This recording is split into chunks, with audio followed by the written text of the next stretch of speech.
Welcome back to another episode of Never Gave a Fuck the podcast with your favorite host, Big Lacey, of course.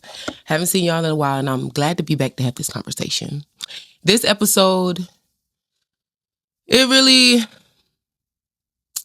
touches home. Let me just say that.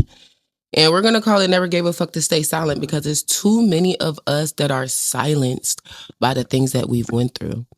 There are certain things women go through that change the way we see the world. And sometimes the hardest part isn't even what happened. It's realizing how many women quietly carry their experiences and never fully talk about it. Like, I think a lot of women stay silent because they're scared. Scared of being blamed, scared of not being believed, scared of being judged, scared of people asking questions they're not ready to answer. And honestly, a lot of women have been conditioned to minimize what they feel, to second guess themselves, to make it not a big deal, to keep the peace even when something doesn't feel right. Whew. To touch on that keep the peace subject, like how many times us as women have been through something traumatic, doesn't have to be SA, something traumatic with somebody, and you don't say anything off the strength of who they are and like what they have going on. Like you almost try to protect them and their image, even though you went through something traumatic. I can't be the only one. Like, it's insane. One thing I've realized, your body, your intuition, notice things before your mind catches up. Sometimes you feel uncomfortable before you can even explain why. And too many women ignore that feeling because they don't want to seem dramatic, rude, difficult, or paranoid. I get criticized all the time for not wanting to go on dates and not wanting to give somebody a chance. But you can't fault me because there's men out there that the moment you give them a chance, you see why you are the way you are and why you carry yourself the way you are. At this point, I feel like I need to walk around with a consent form. Hey, I consent to know that Lacey is not doing this and this the first time we meet. And that's ridiculous. That's ridiculous. I should be able to go out, enjoy myself, meet somebody, vibe, and I should be able to choose where it goes from there.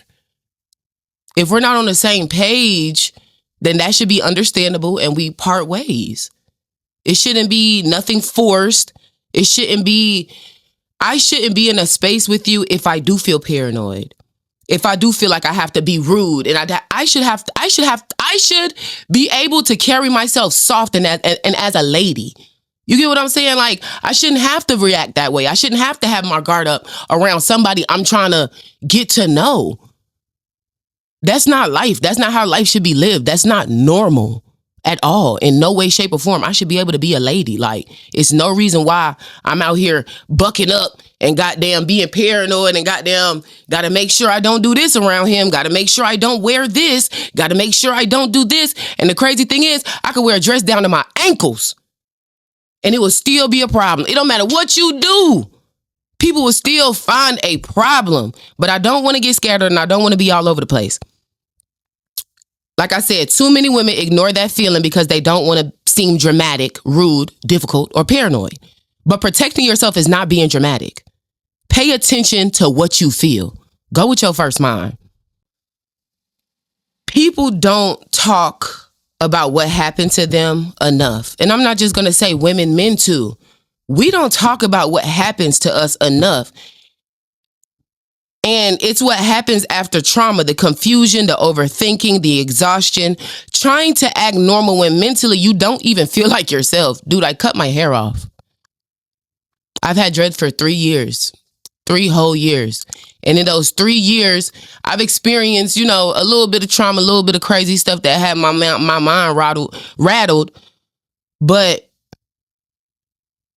the way I don't even mentally feel like myself, I cut my damn hair off. Man, I got a wig on. Y'all ain't never see me.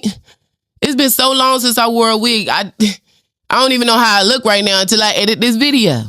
Like, for real. I seen what I made up in the mirror, but baby, I don't even know who that person is. Because I'm used to Lacey, Big Lacey with the dreads. Big Lacey with the big energy. That's what I'm used to. I have to relearn myself now. You feel what I'm saying? And so do a lot of people that have been in trauma. They have to sit back and reevaluate themselves and see who they really are. Because at this point in their life, they don't know anymore. Like, they don't know. Trying to process something while life still expects you to keep going. Don't nothing stop. Don't nothing pause. Don't nothing be like, wait, they just went through this, so let's just pause the world for a second. No, everything got to keep going. And that is the hardest part. If you have kids, you got to keep living for them. If you got a job, you got to keep showing up there. If you got a business, you got to keep running it like normal. Like, that is the hard part that nobody talks about after trauma. Like, nobody speaks up. People bottle stuff in that they got to walk around with for years, harboring. And two, the world keep going. They don't give a fuck about your pain. They don't give a damn. You got to suck that shit up and keep walking, keep stepping.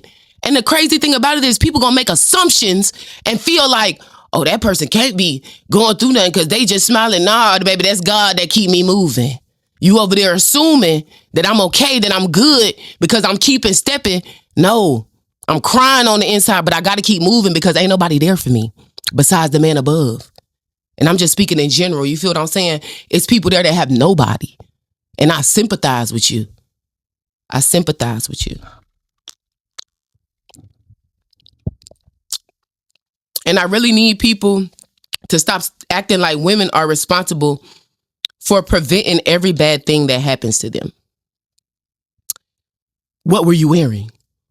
Why were you there? Why didn't you leave? Why didn't you say something sooner?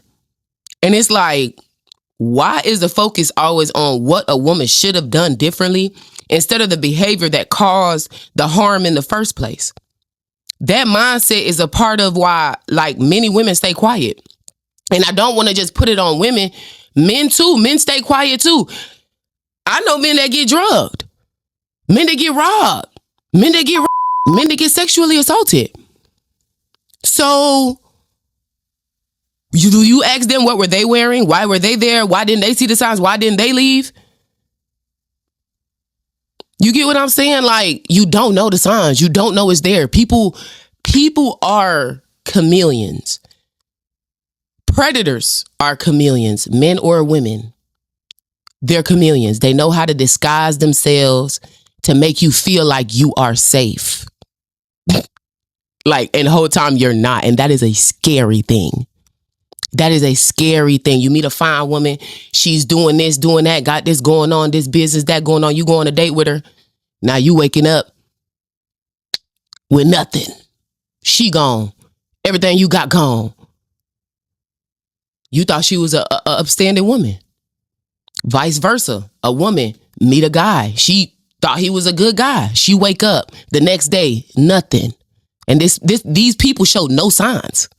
They showed no type of red flags that this is not somebody you need to be around. And that's scary. That's very scary. So we got to stop blaming women and we got to stop blaming men. Both sides got to stop being quiet because, man, when a woman goes through something, men are quick to scream, oh, we've been traumatized too. But did you speak up? Don't try to take my moment from me because you didn't speak up. You didn't speak up. Spread awareness. Let people know this is going on. This is happening in the world. Like, don't try to take that woman like, oh, you went through this, but I'm a man and I went through this. Okay, say something about it. Stop being quiet and waiting on somebody else's moment for you to say something. Like, to women who feel alone, and if you're listening to this and you're a woman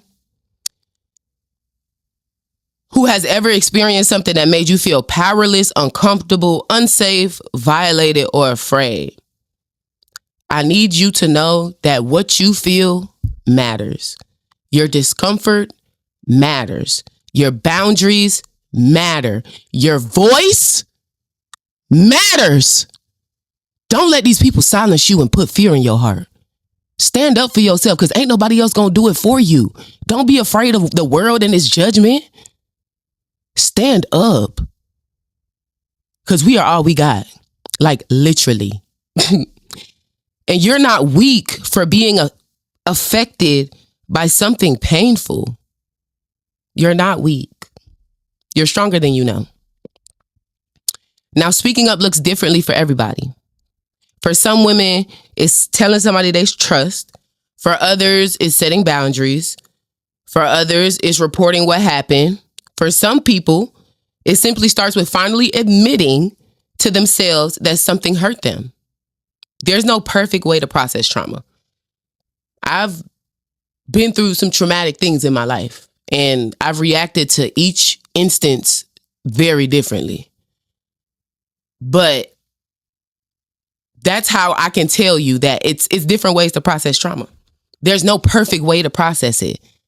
And don't let anybody tell you that your pain is less than because of how you're processing your trauma, if that makes sense.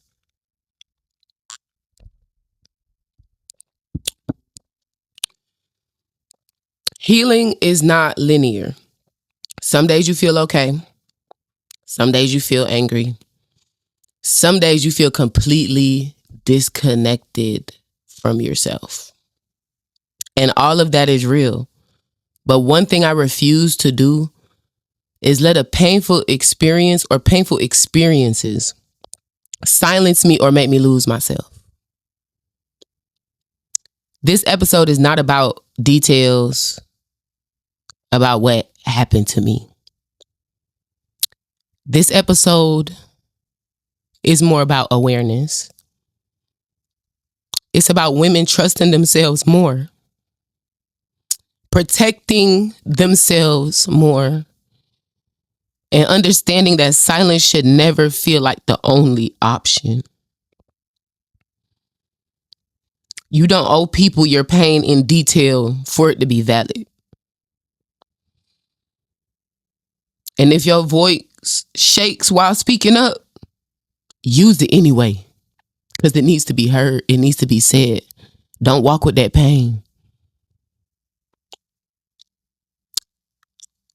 And that's it. That's all I got to say today. I thank y'all for watching. I thank y'all for tuning in. And y'all know I'm going to keep dropping more episodes because I refuse to let anybody silence me. I refuse to be stopped. I have God on my side. And I will continue to strive. I don't know the message and all the things that's been happening, but I know that I'm ready to take heed to it. And I thank God that I'm here to still talk to you guys, smile with you guys, laugh with y'all. And yeah. And to also touch on, before I end the episode, I want to touch on women who make fake allegations. I feel as though you guys are the scum of the earth. For you to lie on somebody and then have to do time, be on the registry list, and like their whole life be ruined because you were embarrassed.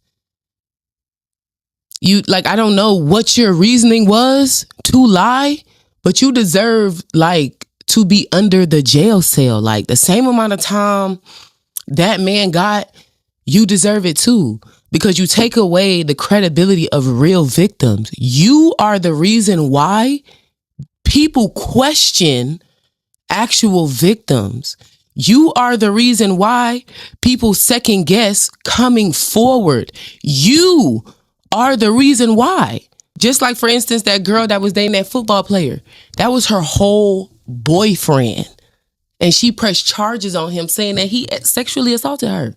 And that man had to do years in jail. For what? At what cause? Why did you do that? For gain? For social gain? For money? Like, there is no valid reason for you to lie on somebody. In no way, shape, or form does that make it valid. And it sickens me to know that women do that. Again, people who make false allegations, I don't sympathize with you. I don't feel bad for you. I don't understand that you were just in a weak moment. I don't care about none of that, because you're taken away from the real victim. The people that are really in pain, the people that are crying in silence, that's who I sympathize with.